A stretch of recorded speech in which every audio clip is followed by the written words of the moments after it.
Nous venons de lire le livre d'Exode, le deuxième livre écrit par Moïse. L'Éternel s'y révèle à Moïse à la montagne de Sinaï, environné d'une majesté terrible au milieu de l'obscurité.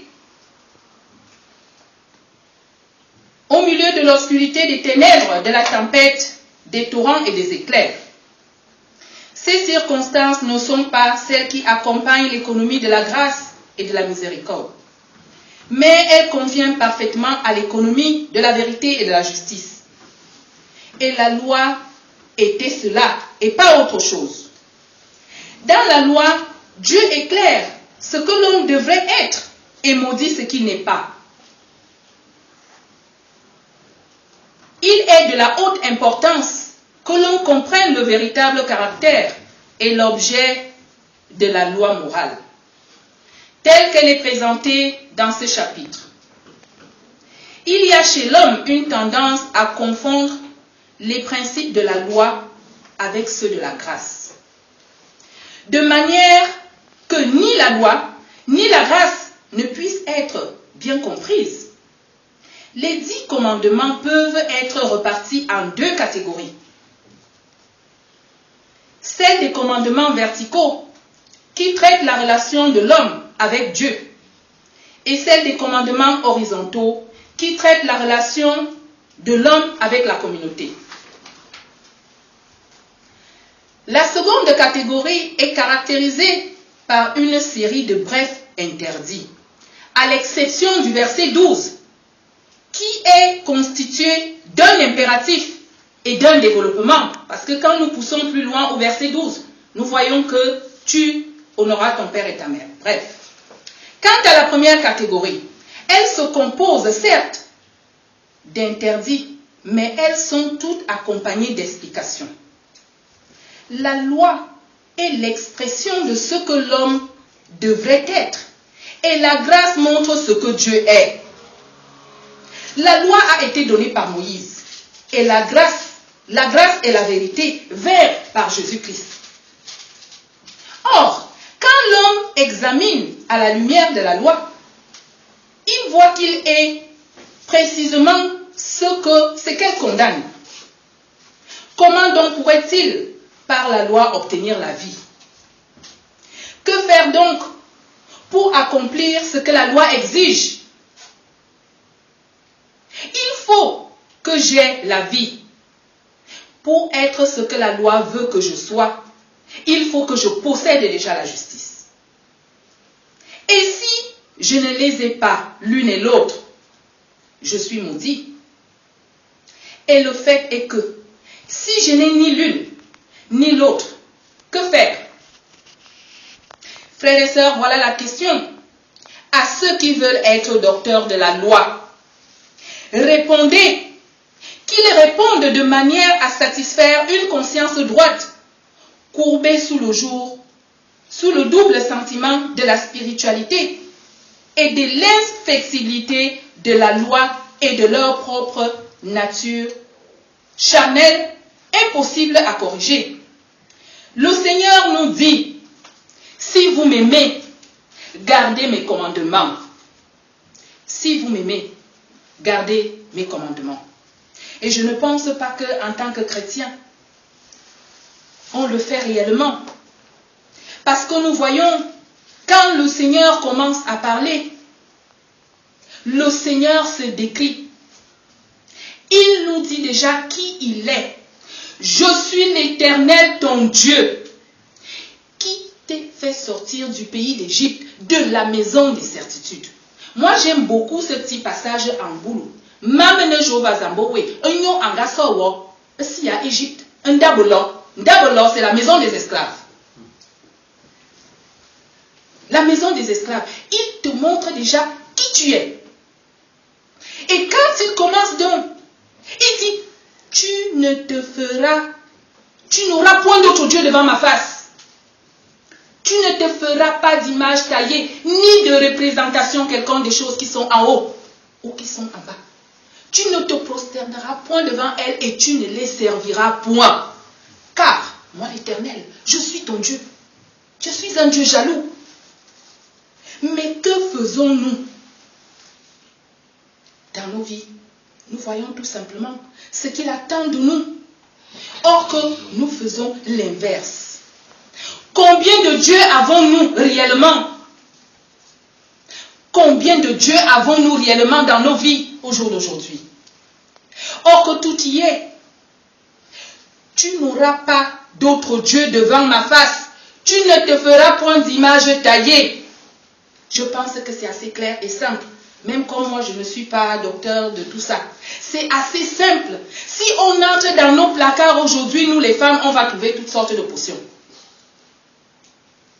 Celle que tu mets le matin, celle que tu mets à midi, celle que tu mets le soir, on se potionne tous les jours. Or que le Seigneur nous dit, tu n'auras point d'autre Dieu devant ma face. Nous sommes toujours à la recherche du charme. Pour charmer qui? Le mariage est quelque chose d'essentiel. Dieu a dit, tu quitteras ton père et ta mère. Et tu t'attacheras à ton mari, tout simplement. Est-ce qu'on a besoin d'une potion? On a besoin d'aller voir un marabout pour se marier parce que c'est déjà la volonté de Dieu. C'est la volonté de Dieu. Dieu nous fait comprendre que nos corps ce sont des temples. Le temple de l'Esprit Saint. Ce temple de l'Esprit Saint, qu'est-ce qu'il comporte aujourd'hui?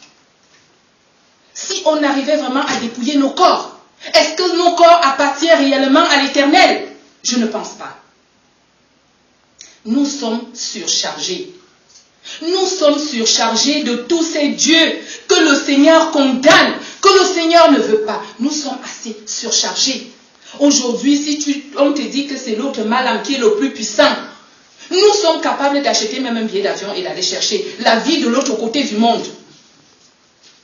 Si le Seigneur se mettait à Roissy-Charles de Gaulle pour fouiller tous les valises qui atterrissent, je vous jure que ça serait la catastrophe. Parce que là, il y a des images taillées dans ces valises-là.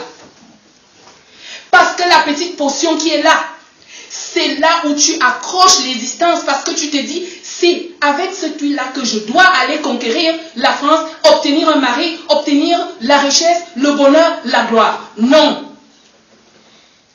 Dieu n'est pas là-dedans. Le Seigneur est un Dieu pur. Il donne des bonnes choses à ses enfants. Femmes de l'ACF, nous devons être des femmes exemplaires. On ne doit pas retrouver une femme dans l'ACF en train d'aller chercher une potion magique. Non. Nous voulons séduire qui? Nous savons que Dieu a créé l'homme à son image. Est-ce que Dieu est moche? Dieu n'est pas moche. Il n'est pas vilain. Alors, si tu es la création de Dieu, pourquoi as-tu besoin d'aller chercher ces choses-là qui vont te saturer la vie? Pas seulement toi, attention. Parce que nous voyons qu'il n'y a pas que nous dans l'histoire. Parce que quand le Dieu sera un Dieu jaloux, parce que tu es allé faire ce que tu vas faire, il nous dit dans ses saintes écritures, je punis l'iniquité des pères sur les enfants jusqu'à la 3e et la 4e des générations de ceux qui me haïssent. Parce que quand tu as d'autres dieux, il faut savoir que tu n'es plus celui-là qui aime le Seigneur Jésus-Christ. Tu n'es plus celui-là qui aime le Seigneur. Tu n'es plus celui-là qui aime le Seigneur. Alors, il y a toi, il y a tes enfants, les arrières, 4e génération. Ça veut dire que nous pourrissons déjà l'avenir de nos enfants, nos petits-enfants, frères et sœurs en Christ. Nous détruisons la vie de nos enfants avant même que cela ne vienne au monde. Parce que nous savons que dans nos villages là-bas, nous voyons comment ça se passe. Parce que nos grands-pères ne nous laissent jamais les châteaux comme on voit en France ou des maisons. Il n'y a que des canaries. On dit seulement que le grand-père, les choses, il a laissé les choses. Ces choses n'ont jamais de nom. Mais comment pouvons-nous laisser? Mais quand un enfant, tu élèves ton enfant à la maison, l'enfant est l'exemple des parents. L'enfant reproduit exactement appelle les marabouts, parce que tous ces marabouts sont les papas. Et toutes les femmes sont les mamans. Quand on prend le téléphone, vraiment, maman Germaine, je te dis que c'est fort, c'est fort. Est-ce cela la volonté du Seigneur? Mais je trouve que ce Dieu est merveilleux. Parce que quelque part, il dit quand même que je punis l'iniquité des pères jusqu'à la 3e et la 4e génération. Et je fais miséricorde jusqu'à la 1000e génération de ceux qui m'aiment et qui gardent mes commandements. Moi, je pense que je serai à sa place, je ferai l'inverse. C'est-à-dire que je maudirai jusqu'à la 1000e génération et je bénirai jusqu'à la 4e génération. Mais jusque-là, il nous montre sa grâce. Il nous montre comment il est un Dieu qui peut avoir pitié de ses créatures. Mais jusque-là, nous nous égarons. Quand on entre dans l'église aujourd'hui, parce que ce n'est pas compliqué pour chercher un marabout, il faut aller dans l'église. Ces gens qui ont prêté serment, ce sont eux qui sont devenus aujourd'hui les grands marabouts de l'église. Alors on se moque de qui? Du Seigneur ou de nous-mêmes? Je ne pense pas que c'est de Dieu qu'on se moque. On voit aujourd'hui, parce qu'à l'époque on disait que ce n'est que les femmes qui utilisaient ces potions-là. Mais non, frères et sœurs, les hommes utilisent plus de potions d'attirance que les femmes. Qui voulez-vous attirer?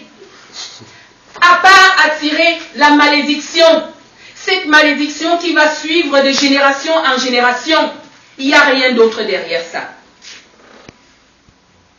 Essayons vraiment d'être ceux-là qui peuvent être les exemples du Seigneur.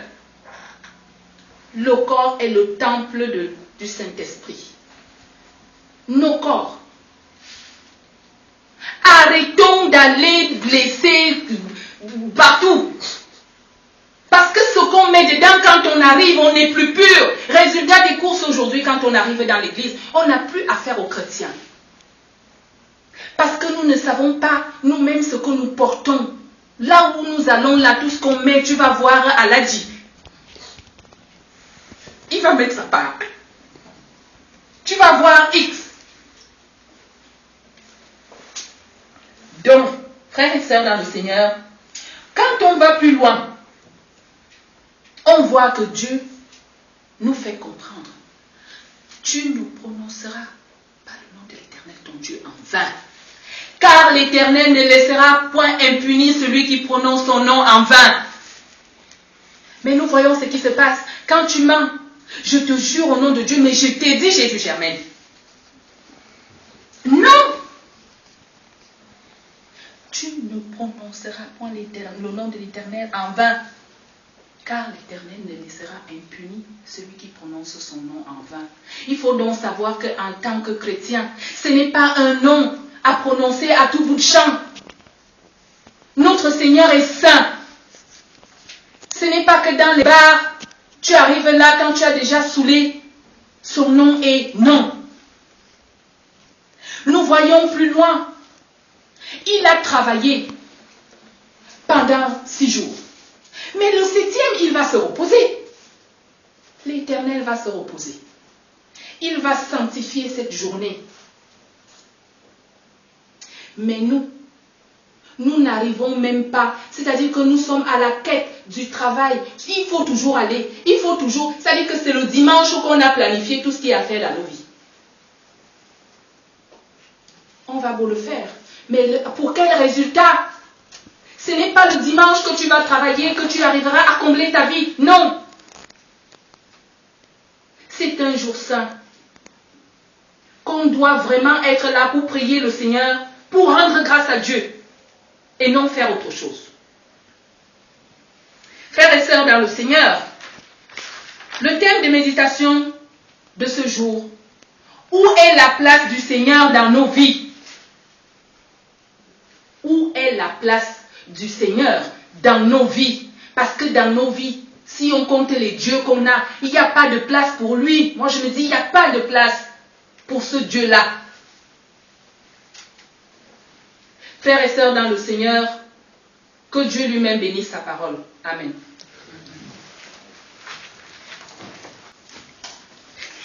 Où est la place du Seigneur dans nos vies? Nous prions le Seigneur. Éternel notre Père, ta parole nous éclaire et nous édifie. Par la bouche de ta servante, tu viens de nous parler. C'est pourquoi nous nous humilions et te prions de faire agir en nous ton esprit saint et de vérité, afin qu'il nous transforme et nous permette de respecter et pratiquer tes commandements. Affermis notre foi et le désir de te servir. Nous avons ainsi prié au nom de le Fils